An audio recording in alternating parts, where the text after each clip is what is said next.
days away, and the most intriguing team remains the third team drafting. That's the Giants, who held private workouts since last we spoke with Shedeur Sanders and Tyler Shuck and Jalen Milroe. They're scheduled to pick. The Giants are at 3. They have a pair of third-round picks at 65 and 99. That's important because it gives them ammunition to sort of maneuver their way around the board if they decide that's what they want to do. So Orlovsky's up with us early and D Wood is up early. But Graz, we start with you.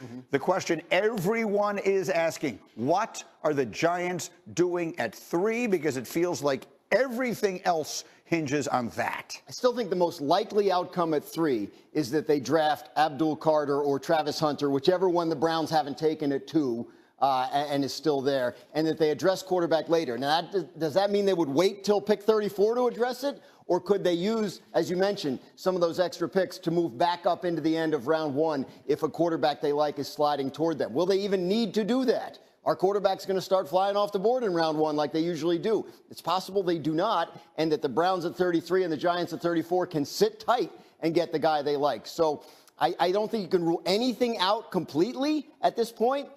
If they take Shedeur Sanders at number 3, I think most people I talk to at this point would be very surprised. What would you say, D. Wood? You live there in New Jersey. You hear the daily conversation. Do you believe the Giants should take a quarterback at 3, or should they take Travis Hunter or Abdul, whichever one is sitting there?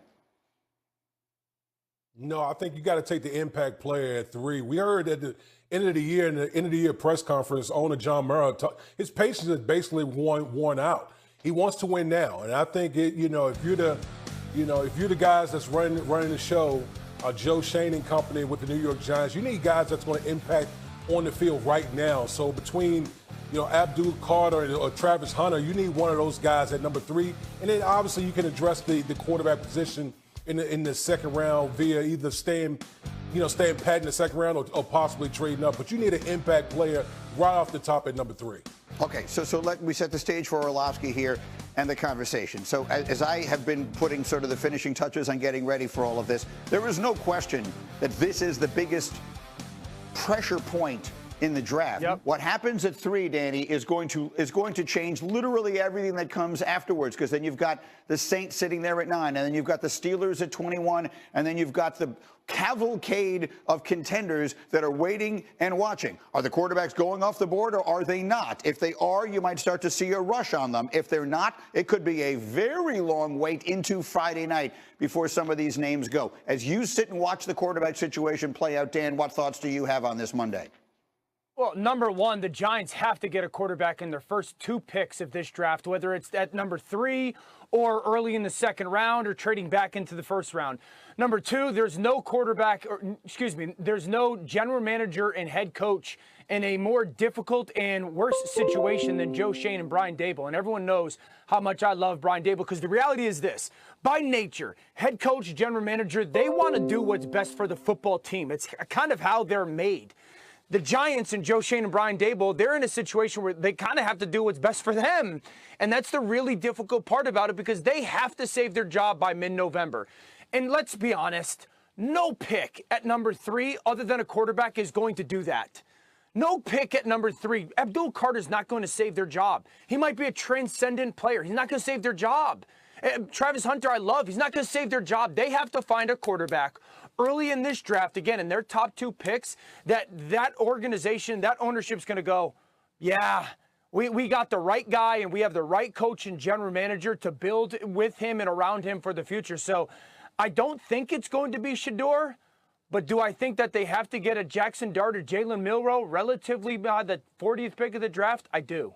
Which one are you betting? If it's your job you're betting on, Dan, which one of those guys are you betting it on? Out of all the options, take out Cam Ward. Yeah, I would take Jackson Dart mid-first round. That's the guy that I would take. Wow.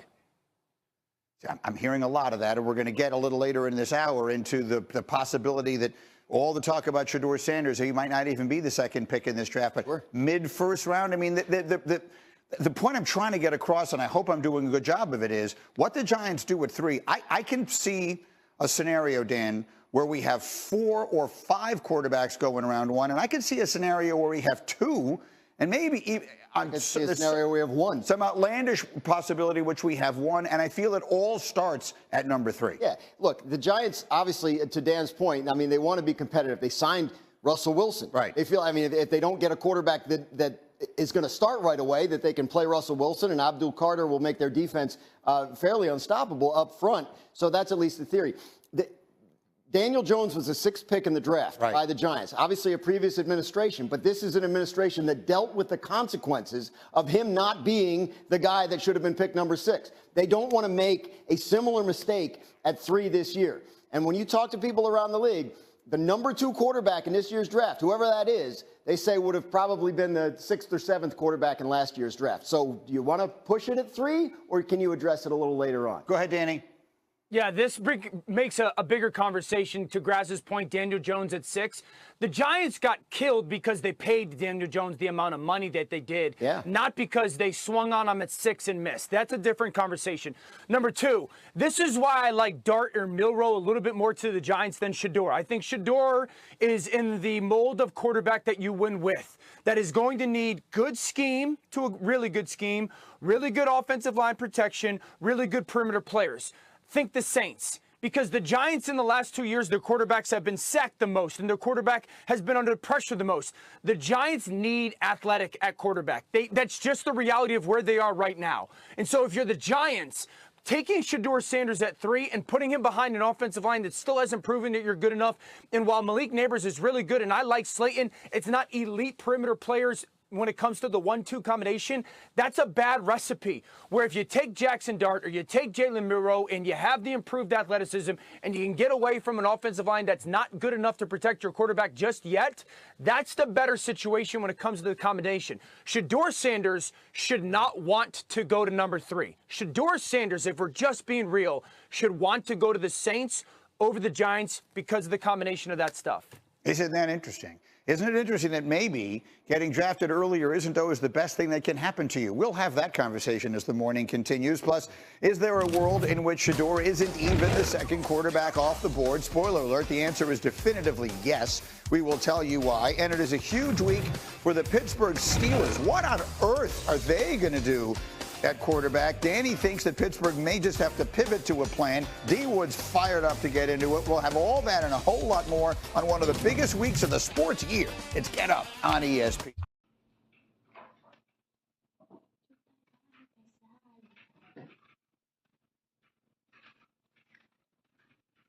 Xin chào cả mọi người đã quay trở lại với kênh của mình. Hôm nay mình sẽ tiếp tục hướng dẫn các bạn làm vòng. Và hôm nay của mình sẽ có tiêu đề là màu tím. Mọi người, hôm nay vòng của mình sẽ có tiêu đề là màu cam.